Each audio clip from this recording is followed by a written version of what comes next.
എന്തിനാണ് നമ്മുടെ രാജ്യത്ത് നോട്ട് നിരോധനം നടന്നത്?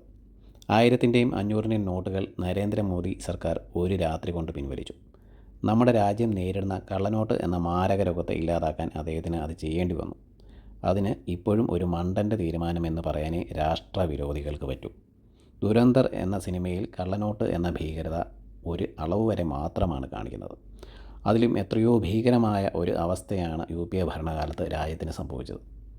ഒരു മന്ത്രിയും അയാളുടെ മകനും കൂടി രാജ്യത്തെ വിറ്റുതുലച്ചു. 500-ൻ്റെയും 1000-ൻ്റെയും അച്ചുകൾ ദുബായിൽ വെച്ച് പാകിസ്ഥാനിലെ ഖനാനി സഹോദരന്മാരായ ജാവേദ് ഖനാനി, അൽതാഫ് ഖനാനി എന്നിവർക്ക് കൈമാറുകയാണുണ്ടായത്. ഇവർ ദാവൂദ് ഇബ്രാഹിമിനും ISIക്കും വേണ്ടിയായിരുന്നു പണിയെടുത്തിരുന്നത്. അവിടെ തുടങ്ങിയതാണ് ഇന്ത്യയുടെ പതനം. ഈ സഹോദരന്മാർ പാകിസ്ഥാനിലെ ലിയാരിയിൽ നോട്ടുകൾ പ്രൊഡ്യൂസ് ചെയ്ത് അവിടെ നിന്നും കറാച്ചിയിലെത്തിച്ചു. അവിടെ നിന്നും ഖത്തർ, പിന്നെ അവിടെ നിന്ന് നേപ്പാളിലെ ഒരു മന്ത്രിപുത്രൻ്റെ സഹായത്തോടെ ഉത്തർപ്രദേശിലേക്ക് എത്തിച്ചു.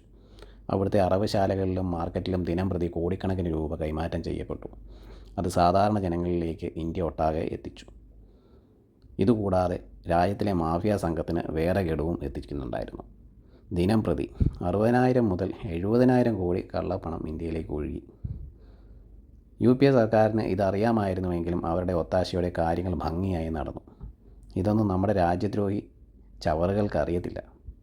അറിയാമെങ്കിലും നോട്ട് നിരോധനം നരേന്ദ്രമോദി സർക്കാരിൻ്റെ മണ്ടൻ തീരുമാനമാണെന്നേ പറയൂ.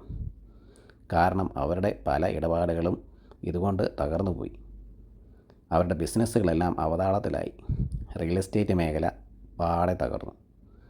ഇന്നും എനിക്ക് പേഴ്സണലായിട്ട് അറിയാവുന്ന കുറേ ആളുകളുണ്ട് നമ്മുടെ നാട്ടിൽ, ഇങ്ങനെ തകർന്നു പോയവർ.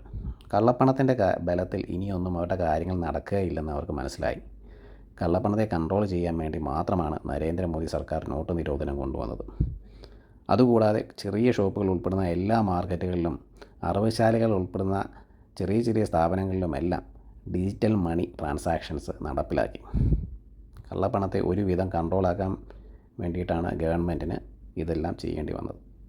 പുതിയ നയങ്ങൾ കള്ളപ്പണത്തെ ചെറുക്കാനായിട്ട് ഇനിയും മോദി സർക്കാർ ഇന്ത്യയിൽ നടപ്പിലാക്കാനിരിക്കുന്നതേ ഉള്ളൂ.